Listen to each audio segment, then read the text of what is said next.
Have a nice time dear students. साथियों, अभी तक हम लोगों ने नरेशन में असर्टिव सेंटेंस, इंटरोगेटिव सेंटेंस और इंपेरेटिव सेंटेंस को पूरी तरह से इनडायरेक्ट में चेंज करना सीख लिया है। साथियों, आज हम लोग ऑपरेटिव सेंटेंस पढ़ेंगे, लेकिन वीडियो शुरू करने से पहले आप सभी लोगों से निवेदन, सभी लोग चैनल को सब्सक्राइब कर लीजिए और वीडियो को लाइक कर दीजिए। साथियों, तो आइए हम लोग समझते हैं कि ऑपरेटिव सेंटेंस क्या होता है। ऑपरेटिव सेंटेंस यानी कि इच्छा सूचक वाक्य, है ना। ऐसे वाक्य, इसका हम लोग डेफिनेशन बोलेंगे, ऐसे वाक्य जिनमें क्या क्या होंगी। यहाँ पर तीन चीजें हैं, इच्छा या शुभकामना, जिसे हम इंग्लिश में विश कहते हैं, प्रे यानी भगवान से प्रार्थना, और तीसरा किसी को भला बुरा कहा जाए या श्राप दिया जाए तो उसे क्या कहेंगे, हम कर्ज कहेंगे। साथियों, तो इस प्रकार से आप इसका डेफिनेशन देंगे कि ऐसे वाक्य जिनमें इच्छा या शुभकामना, भगवान से प्रार्थना, किसी को भला बुरा कहा जाए, श्राप दिया जाए, ऐसा बोध हो तो उन्हें क्या कहेंगे साथियों, ऑपरेटिव सेंटेंस कहेंगे। ऑपरेटिव सेंटेंस की सबसे बड़ी पहचान क्या है साथियों, कि ऑपरेटिव सेंटेंस की शुरुआत जो होती है वो होती है में से। किससे शुरुआत होती है, में, MAY, में से शुरुआत होती है। लेकिन साथियों कहीं कहीं पर ये में लोप होता है, में का लोप होता है, में दिखाई नहीं पड़ता, लेकिन जो सेंटेंस होता है, रिपोर्टेड स्पीच होता है, उसके अकॉर्डिंग हम समझ लेते हैं कि ये सेंटेंस किसका है, ऑपरेटिव सेंटेंस का। तो आइए आपको हम समझा कर बताते हैं कि ऐसे सेंटेंस में जब हमको चेंज करना होगा, इनडायरेक्ट बनाने के लिए जो परिवर्तन करने होंगे वो क्या क्या करना होगा, वो आपको हम यहाँ पर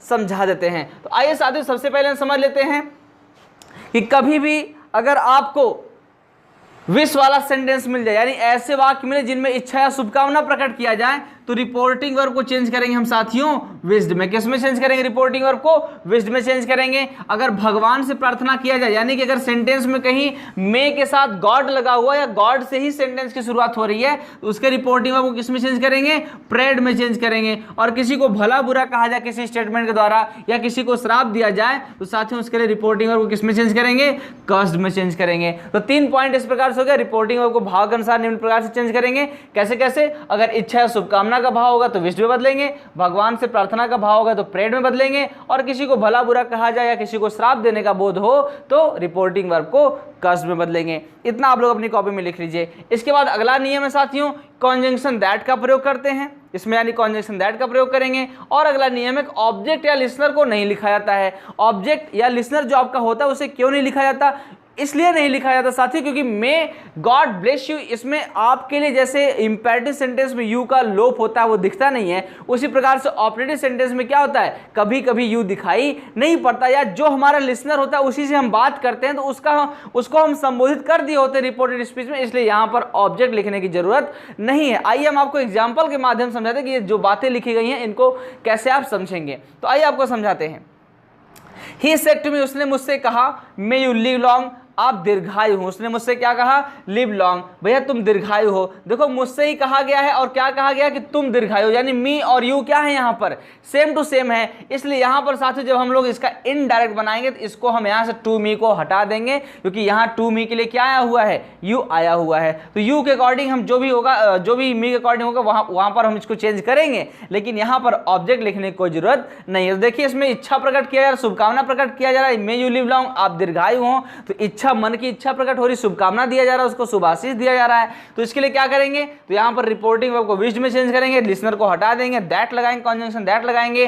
अब यहाँ पर हमको देखिए साथियों करना क्या है, यहाँ पर हमको करना ये है कि पहले हमको सब्जेक्ट जो आपको दिया गया सेंटेंस में, इस सब्जेक्ट को बदलना है। तो second person according to listener, listener मतलब मी, मतलब यहाँ पर आ जाएगा आई, और मे को चेंज करेंगे साथियों किसमें, माइट में, क्योंकि हमें टेंस भी तो चेंज करना है, तो मे को किसमें चेंज कर देंगे, माइट में चेंज कर देंगे। तो यहाँ पर देखिए that I might live long. अब जरा इसकी हिंदी समझ लीजिए, ही विश्ड, उसने शुभकामना दिया कि आई माइट लिव लॉन्ग, कि मैं दीर्घायु हूं, मैं दीर्घायु हूं, ऐसा उसने शुभकामना दिया। तो उसने कहा कि तुम दीर्घायु हो, या उसने मुझसे कहा कि तुम दीर्घायु हो, या मैं दीर्घायु हूं, ऐसा उसने मुझे आशीष दिया। तो इस प्रकार से साथियों इसको हम समझ लेंगे। अगला सेंटेंस है, ही सेड टू देम, उसने उन लोगों से कहा, मे गॉड प्रोटेक्ट यू, भगवान आप लोगों को सलामत रखे, आप लोगों की रक्षा करे। तो साथियों यहाँ पर क्या देखिए, सेंटेंस में गॉड आ गया, तो जिस सेंटेंस में मे के साथ गॉड आ जाए, मे न आए केवल गॉड आ जाए, गॉड से शुरुआत हो जाए साथियों, तो वो क्या होगा, उसके लिए हम यहाँ पर चेंज करेंगे हमेशा प्रेड में। रिपोर्टिंग वर्ब किसमें चेंज करेंगे, प्रेड में। तो ही प्रेड, ऑब्जेक्ट नहीं लिखेंगे, कॉन्जंक्शन दैट, अब यहाँ पर सब्जेक्ट आपका गॉड हो गया, मे को चेंज करेंगे माइट में, प्रोटेक्ट यू को चेंज करेंगे अकॉर्डिंग टू देम, यहाँ पर देम आ जाएगा, है ना। दोनों की हिंदी समझते हैं। ही सेड टू देम, उसने उन लोगों से कहा, मे गॉड प्रोटेक्ट यू, भगवान आप लोगों की रक्षा करें। तो ही प्रेड दैट, उसने प्रार्थना किया कि गॉड माइट प्रोटेक्ट देम, कि भगवान उन लोगों की रक्षा करे। तो यहाँ पर देखिए हम एक्चुअली हमने ऑब्जेक्ट देम माना हुआ, इसलिए यहाँ पर क्या आया है, देम आ रहा है। अगर यहाँ पर ऑब्जेक्ट नहीं दिया होता तो आप यहाँ पर ही भी मान सकते थे, हर भी मान सकते, जो भी आपको मानने का इच्छा प्रकट हो वो आप कर सकते थे।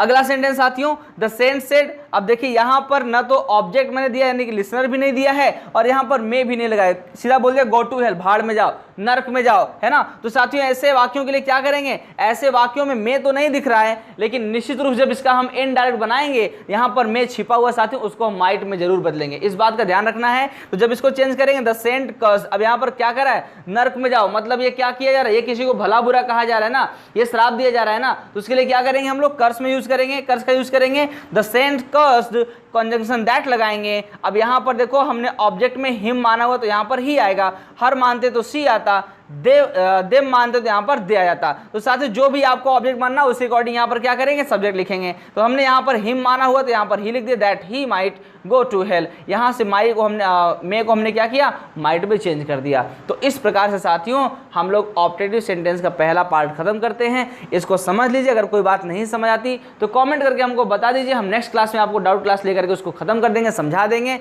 आपके पास कोई टेंशन नहीं रह जाएगा, आपको पूरी बात समझ आ जाएगी साथियों। तो चलिए फटाफट वीडियो को पॉज करिए और इसे अपनी कॉपी में नोट कर लीजिए।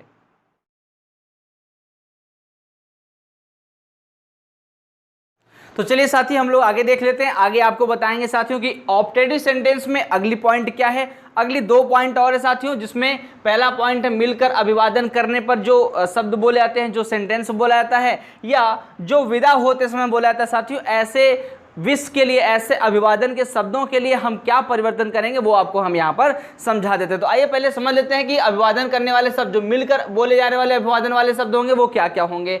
वो होंगे साथियों good morning, good afternoon, good evening, nice to meet you, glad to see you, have a nice time, etc। मतलब ऐसे बहुत सारे जो मिल करके बोले जाते हैं, अलविदा होते समय नहीं, जो मिल करके बोले जाते हैं साथियों, ऐसे शब्दों के लिए आपको रिपोर्टिंग वर्ब को चेंज करना होता है। या तो विश्ड में चेंज करेंगे या तो बेड में चेंज करेंगे। आप ज़्यादातर तो विश में चेंज करिए, क्योंकि अभिवादन करने वाले जो भी सेंटेंस होते हैं, जो भी मिल करके बोले जाने वाले शब्द होते हैं साथियों, उसके लिए विश का यूज़ करना ज़्यादा अच्छा होता है। चूँकि अगर आपको याद नहीं, आपको नहीं समझ आ रहा है कि ये मिल करके अभिवादन करने वाला है या ये जो है वो अलविदा होते समय या विदा होते समय वाले जो शब्द हैं वो हैं, तो उनमें से आप बेड लगाएं, विश लगाएं, तो साथियों कहीं पर भी बेड लगा दीजिए, वो चल जाएगा। लेकिन अगर आपको मालूम है कि साथियों इसमें विश किया जा रहा है, तो आप निश्चित रूप से रिपोर्टिंग को किस में चेंज करेंगे, विश में चेंज करेंगे। उसके बाद साथियों आइए आपको हम दिखाते हैं एग्जाम्पल के माध्यम से।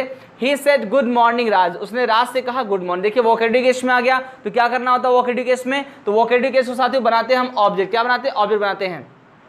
तो यहाँ पर चेंज करेंगे ही, रिपोर्टिंग वर्ब को हमने चेंज कर दिया विश्ड में, ही विश राज, उसने राज को विश किया गुड मॉर्निंग। इसमें कॉन्जंक्शन का कोई लफड़ा नहीं होता साथियों। यही तो वो सेंटेंस जो पूरे नरेशन में सबसे ज़्यादा आसान होता है।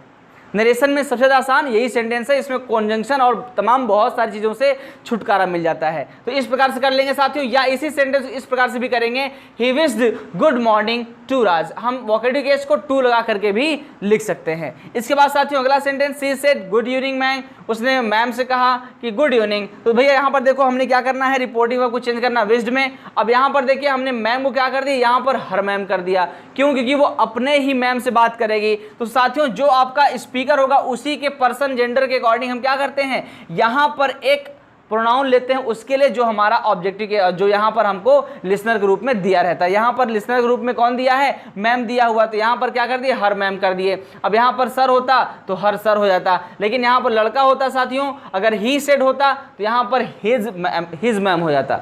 बात समझ रहे हैं। तो पर्सन जेंडर नंबर के अनुसार हम क्या करते हैं, एक प्रोनाउन लेकर के यहाँ पर आते हैं। तो चलिए साथियों यहाँ पर हमने क्या कर लिया, सी विश्ड हर मैम, उसने अपने मैम से अभिवादन किया, क्या बोल करके, गुड इवनिंग बोल करके। इस प्रकार साथियों कर लेंगे। या इसी को जो मैंने अभी ऊपर बताया था कि she wished good evening to her ma'am. अब यहाँ पर टू मैम केवल करेंगे, अच्छा नहीं लगेगा साथियों। तो अपने मैम को ही विश करती है, या कोई भी व्यक्ति होगा तो अपने जान पहचान के व्यक्ति को ही विश करेगा। तो हमेशा उसके पर्सन जेंडर नंबर के अकॉर्डिंग हम क्या करते हैं, एक पदेशी के इस प्रोनाउन उसका लेकर के इसके साथ में लिख देते हैं। अब अगला साथियों पॉइंट है, विदा होते समय, अगर विदा होते समय बोले जाने वाले शब्द होंगे तो उनके लिए क्या करेंगे। तो आइए आपको दिखाते हैं विदा होने वाले शब्द कौन कौन से हैं। जैसे good night, bye, good bye, see you, tata, nice meeting you etcetera. बहुत सारे ऐसे जो अलविदा होते समय बोले जाते हैं। तो साथियों ऐसे वाक्यों के लिए अगर आपको सेंटेंस मिलते तो क्या करेंगे, रिपोर्टिंग वर्ब को केवल बेड में चेंज करेंगे, इसमें विस्ड में नहीं चेंज कर सकते साथियों। यही पहचानना है, अगर अलविदा होने वाले शब्द हैं तो उनमें रिपोर्टिंग वर्ब को किस में चेंज करेंगे,